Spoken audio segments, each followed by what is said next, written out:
বিসমিল্লাহির রহমানির রাহিম।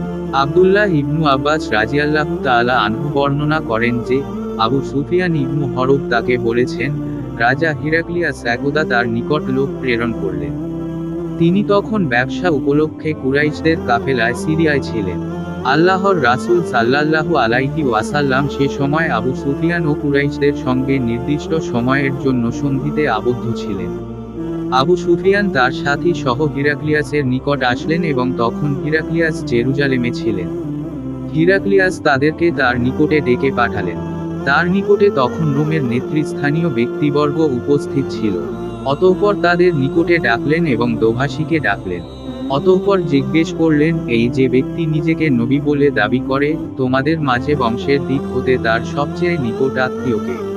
আবু সুফিয়ান বলেন, আমি বললাম, বংশের দিক দিয়ে আমি তার নিকট আত্মীয়। তিনি বললেন, তাকে আমার অতি নিকটে আনো এবং তার সাথীদেরকেও তার পেছনে বসিয়ে দাও। অতঃপর তার দোভাষীকে বললেন, তাদের বলে দাও, আমি এর নিকট সে ব্যক্তি সম্পর্কে কিছু জিজ্ঞেস করব, যদি সে আমার নিকট মিথ্যা বলে, তখন সঙ্গে সঙ্গে তোমরা তাকে মিথ্যুক বলবে। আবু সুফিয়ান বলেন, আল্লাহর কসম, আমার যদি এ লজ্জা না থাকতো যে তারা আমাকে মিথ্যাবাদী বলে প্রচার করবে, তবে আমি অবশ্যই তার সম্পর্কে মিথ্যা বলতাম। অতঃপর তিনি তার সম্পর্কে আমাকে সর্বপ্রথম যে প্রশ্ন করেন তা হল, বংশমর্যাদার দিক দিয়ে তোমাদের মধ্যে সে কিরূপ? আমি বললাম, তিনি আমাদের মধ্যে খুব সম্ভ্রান্ত বংশের। তিনি বললেন, তোমাদের মধ্যে এর পূর্বে আর কখনো কি কেউ এরূপ কথা বলেছে? আমি বললাম, না। তিনি বললেন, তার পূর্বপুরুষের মধ্যে কেউ কি বাদশাহ ছিলেন? আমি বললাম, না। তিনি বললেন, সম্ভ্রান্ত মর্যাদাবান শ্রেণীর লোকেরা তার অনুসরণ করে, নাকি দুর্বল লোকেরা? আমি বললাম, দুর্বল লোকেরা। তিনি বললেন, তাদের সংখ্যা কি বাড়ছে না কমছে? আমি বললাম, তারা বেড়েই চলেছে। তিনি বললেন, তার ধর্মে ঢুকে কেউ কি অসন্তুষ্ট হয়ে তা ত্যাগ করে? আমি বললাম, না। তিনি বললেন, তার দাবির পূর্বে তোমরা কি কখনো তাকে মিথ্যার অভিযোগে অভিযুক্ত করেছ? আমি বললাম, না। তিনি বললেন, তিনি কি সন্ধি ভঙ্গ করেন? আমি বললাম, না। তবে আমরা তার সঙ্গে একটি নির্দিষ্ট সময়ের সন্ধিতে আবদ্ধ আছি। জানি না এর মধ্যে তিনি কি করবেন। আবু সুফিয়ান বলেন, এই কথাটি ব্যতীত নিজের পক্ষ হতে আর কোন কথা যোগ করার সুযোগই আমি পাইনি। তিনি বললেন, তোমরা তার সঙ্গে কখনো যুদ্ধ করেছ কি?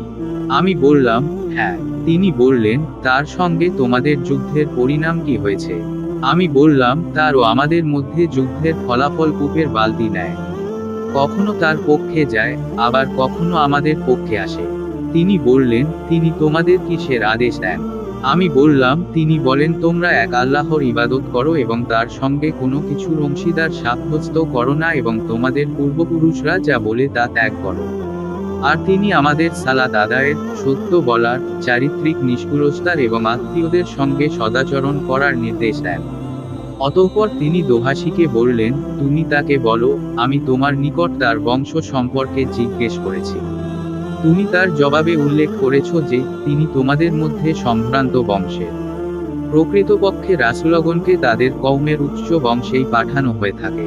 তোমাকে জিজ্ঞেস করেছি, এই কথা তোমাদের মধ্যে ইতিপূর্বে আর কেউ বলেছে কিনা? তুমি বলেছ, না। তাই আমি বলছি, পূর্বে যদি কেউ এরূপ বলতো, তবে আমি অবশ্যই বলতাম, ইনি এমন এক ব্যক্তি, যিনি তার পূর্বসূরির কথারই অনুসরণ করছেন। আমি তোমাকে জিজ্ঞেস করেছি, তার পূর্বপুরুষের মধ্যে কোন বাদশাহ ছিলেন কিনা? তুমি তার জবাবে বলেছ, না। তাই আমি বলছি যে, তার পূর্বপুরুষের মধ্যে যদি কোনো বাদশাহ থাকতেন, তবে আমি বলতাম, ইনি এমন এক ব্যক্তি যিনি তার বাপ দাদার বাদশাহী ফিরে পেতে চান। আমি তোমাকে জিজ্ঞেস করেছি, এর পূর্বে কখনো তোমরা তাকে মিথ্যার অভিযোগে অভিযুক্ত করেছ কিনা?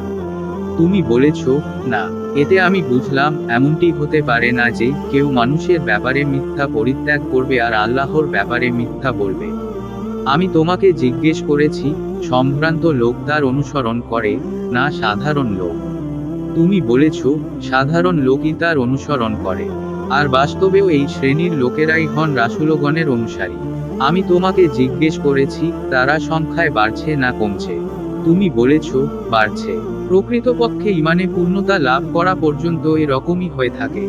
আমি তোমাকে জিজ্ঞেস করেছি, তার দিনে প্রবেশ করে কেউ কি অসন্তুষ্ট হয়ে তা ত্যাগ করে? তুমি বলেছ, না। ঈমানের স্নিগ্ধতা অন্তরের সঙ্গে মিশে গেলে ঈমান এরূপই হয়। আমি তোমাকে জিজ্ঞেস করেছি, তিনি সন্ধি ভঙ্গ করেন কিনা? তুমি বলেছ, না। প্রকৃতপক্ষে রাসূলগণ এরূপই, সন্ধি ভঙ্গ করেন না। আমি তোমাকে জিজ্ঞেস করেছি, তিনি তোমাদের কিসের আদেশ দেন? তুমি বলেছ, তিনি তোমাদের এক আল্লাহর বন্দেগী করা ও তার সঙ্গে অন্য কিছুর অংশীদার স্থাপন না করার নির্দেশ দেন। তিনি তোমাদের নিষেধ করেন মূর্তি পূজা করতে আর তোমাদের আদেশ করেন সালাত আদায় করতে, সত্য বলতে ও সচ্চরিত্র থাকতে। তুমি যা বলেছ তা যদি সত্য হয়, তবে শীঘ্রই তিনি আমার এ দুধ পায়ের নিচের জায়গার অধিকারী হবেন। আমি নিশ্চিত জানতাম তার আবির্ভাব হবে, কিন্তু তিনি যে তোমাদের মধ্য হতে হবেন, এ কথা ভাবতে পারিনি। যদি জানতাম আমি তার নিকট পৌঁছতে পারব, তার সঙ্গে সাক্ষাৎ করার জন্য আমি যে কোন কষ্ট সহ্য করে নিতাম। আর আমি যদি তার নিকট থাকতাম তবে অবশ্যই তার দুধখানা পানভূত করে দিতাম। অতঃপর তিনি আল্লাহর রাসূল সাল্লাল্লাহু আলাইহি ওয়াসাল্লাম এর সেই পত্রখানি আনার নির্দেশ দিলেন, যা তিনি দিয়াতুল কালবি কে দিয়ে বসরার শাসকের মাধ্যমে হিরাক্লিয়াসের নিকট প্রেরণ করেছিলেন। তিনি তা পড়লেন। তাতে লেখা ছিল, বিসমিল্লাহির রহমানির রহিম, পরম করুণাময় দয়ালু আল্লাহর নামে। আল্লাহর বান্দা ও তার রাসূল মুহাম্মদ সাল্লাল্লাহু আলাইহি ওয়াসাল্লাম এর পক্ষ হতে রোম সম্রাট হিরাক্লিয়াসের প্রতি শান্তি বর্ষিত হোক তার প্রতি, যে হিদায়াতের অনুসরণ করে। তারপর আমি আপনাকে ইসলামের দাওয়াত দিচ্ছি। ইসলাম গ্রহণ করুন, শান্তিতে থাকবেন। আল্লাহ আপনাকে দ্বিগুণ প্রতিদান দান করবেন। আর যদি মুখ ফিরিয়ে নেন, তবে সকল প্রজার পাপী আপনার উপর বর্তাবে। হে আহলে কিতাব, এসো সে কথায় যা আমাদের ও তোমাদের মধ্যে এক ও অভিন্ন। তা হলো, আমরা যেন আল্লাহ ছাড়া অন্য কারো ইবাদত না করি, কোনো কিছুকেই যেন তার শরীক সাব্যস্ত না করি এবং আমাদের কেউ যেন কাউকে পালনকর্তা রূপে গ্রহণ না করে আল্লাহকে ত্যাগ করে। যদি তারা মুখ ফিরিয়ে নেয়, তবে তোমরা বলো, তোমরা সাক্ষী থাকো, আমরা তো মুসলিম। সূরা আলী ইমরান ৩ নম্বর সূরা, আয়াত নম্বর ৬৪। আবু সুফিয়ান বলেন, হিরাক্লিয়াস যখন তার বক্তব্য শেষ করলেন এবং পত্র পাঠও শেষ করলেন, তখন সেখানে হট্টগোল শুরু হয়ে গেল, চিৎকার ও হই হল্লা চরমে পৌঁছল এবং আমাদেরকে বের করে দেয়া হলো। আমাদেরকে বের করে দিলে আমি আমার সাথীদের বললাম, আবু কাবসার ছেলের বিষয় তো শক্তিশালী হয়ে উঠেছে, বনু আসফার এর বাদশাহ তাকে ভয় পাচ্ছে। তখন থেকে আমি বিশ্বাস রাখতাম তিনি শীঘ্রই জয়ী হবেন। অবশেষে আল্লাহ তাআলা আমাকে ইসলাম গ্রহণের তাওফিক দান করলেন। ইবনু নাতুর ছিলেন জেরুজালেমের শাসনকর্তা এবং হিরাক্লিয়াসের বন্ধু ও সিরিয়ার খ্রিস্টানদের পাদ্রী। তিনি বলেন, হিরাক্লিয়াস যখন জেরুজালেম আসেন, তখন একদা তাকে অত্যন্ত মলিন দেখাচ্ছিল। তার একজন বিশিষ্ট সহচর বলল, আমরা আপনার চেহারা আজ এত মলিন দেখছি। ইবনু নাতুর বলেন, হিরাক্লিয়াস ছিলেন জ্যোতির্বিদ্যায় তার দক্ষতা ছিল। তারা জিজ্ঞেস করলে তিনি তাদের বললেন, আজ রাতে আমি তারকারাজির দিকে তাকিয়ে দেখতে পেলাম, খতনাকারীদের বাদশাহ আবির্ভূত হয়েছেন। বর্তমান যুগে কোন জাতি খাতনা করে? তারা বলল, ইয়ারিদ জাতি ব্যতীত কেউ খাতনা করে না। কিন্তু তাদের ব্যাপারে আপনি মোটেও চিন্তাগ্রস্ত হবেন না। আপনার রাজ্যের শহরগুলোতে লিখে পাঠান, তারা যেন সেখানকার সকল ইয়ারিদিকে কতল করে ফেলে। তারা যখন এ ব্যাপারে ব্যতিব্যস্ত ছিল, তখন হিরাক্লিয়াসের নিকট জনৈক ব্যক্তিকে হাজির করা হলো, যাকে গাসসানের শাসনকর্তা পাঠিয়েছে। সে আল্লাহর রাসূল সাল্লাল্লাহু আলাইহি ওয়াসাল্লাম সম্পর্কে খবর দিচ্ছিল। হিরাক্লিয়াস তার কাছ থেকে খবর জেনে নিয়ে বললেন, তোমরা একে নিয়ে গিয়ে দেখ তার খাতনা হয়েছে কিনা। তারা তাকে নিয়ে গিয়ে দেখে এসে সংবাদ দিল, তার খাতনা হয়েছে। হিরাক্লিয়াস তাকে আরবদের সম্পর্কে জিজ্ঞেস করলে সে জবাব দিল, তারা খাতনা করে। অতঃপর হিরাক্লিয়াস তাদের বললেন, তিনি আল্লাহর রাসূল সাল্লাল্লাহু আলাইহি ওয়াসাল্লাম এ উম্মতের বাদশাহ। তিনি আবির্ভূত হয়েছেন। অতঃপর হিরাক্লিয়াস রোমে তার বন্ধুর নিকট লিখলেন। তিনি জ্ঞানে তার সমকক্ষ ছিলেন।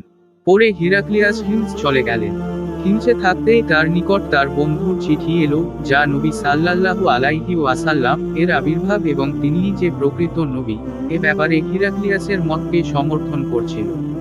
তারপর হিরাক্লিয়াস তার হিমসের প্রাসাদে রোমের নেতৃস্থানীয় ব্যক্তিদের ডাকলেন এবং প্রাসাদের সকল দরজা বন্ধ করার আদেশ দিলে দরজা বন্ধ করা হলো। অতঃপর তিনি সম্মুখে এসে বললেন, হে রোমের অধিবাসী, তোমরা কি মঙ্গল, হিদায়াত এবং তোমাদের রাষ্ট্রের স্থায়িত্ব চাও? তাহলে এই নবীর বায়আত গ্রহণ কর। এ কথা শুনে তারা বন্য গাধার ন্যায় দ্রুত নিঃশ্বাস ফেলতে ফেলতে দরজার দিকে ছুটল, কিন্তু তারা তা বন্ধ দেখতে পেল। হিরাক্লিয়াস যখন তাদের অনীহা লক্ষ্য করলেন এবং তাদের ঈমান থেকে নিরাশ হয়ে গেলেন, তখন বললেন, ওদের আমার নিকট ফিরিয়ে আনো। তিনি বললেন, আমি একটু পূর্বে যে কথা বলেছি তা দিয়ে তোমরা তোমাদের দিনের উপর কতটুকু অটল, কেবল তার পরীক্ষা করছিলাম। এখন তা দেখে নিলাম। এই কথা শুনে তারা তাকে সিজদা করল এবং তার প্রতি সন্তুষ্ট হল। এটাই ছিল হিরাক্লিয়াসের সর্বশেষ অবস্থা। আবু আব্দুল্লাহ বুখারী রহমতুল্লাহি আলাইহি বলেন, সালিম ইবনু কায়সান, ইউনুস রহমতুল্লাহি আলাইহি ও মার রহমতুল্লাহি আলাইহি এ হাদিস জুহরি রহমতুল্লাহি আলাইহি থেকে রিওয়ায়াত করেছেন। সহিহ বুখারী হাদিস নম্বর 7।